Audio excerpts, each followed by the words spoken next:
Haporbadon kam jisujan habajing majing syepting kawan ukloy ban yara banwan kershan habang adon kami, habang adon kami yau, habang adon kami yau, Jisu hajan ban pintngen pinsngain habang adon kami.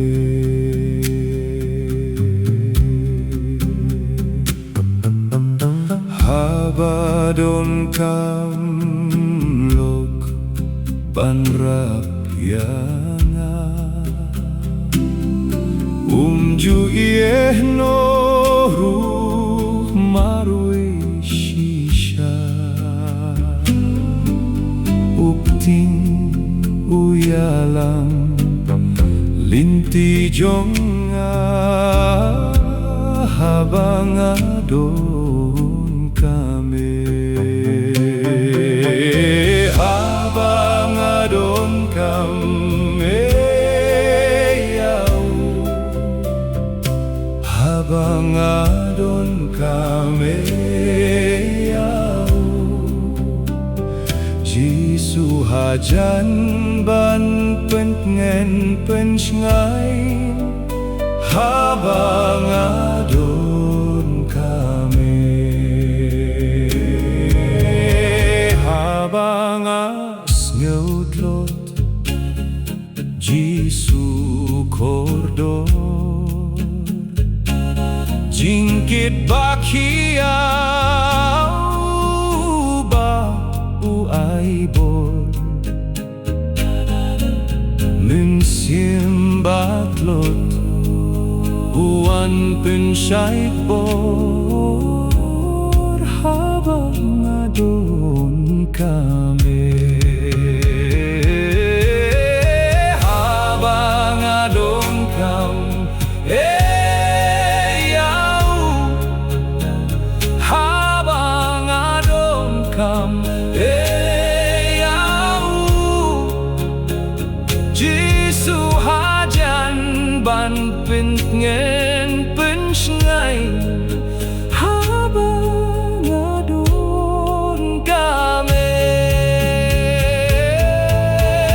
habang adon kami Jisu jonga usngap jing iang jing duai jonga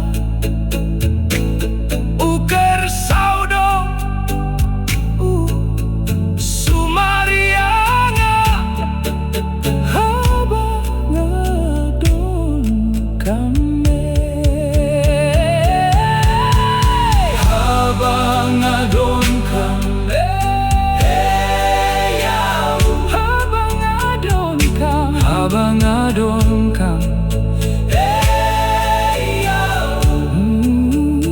Jisu hajan ban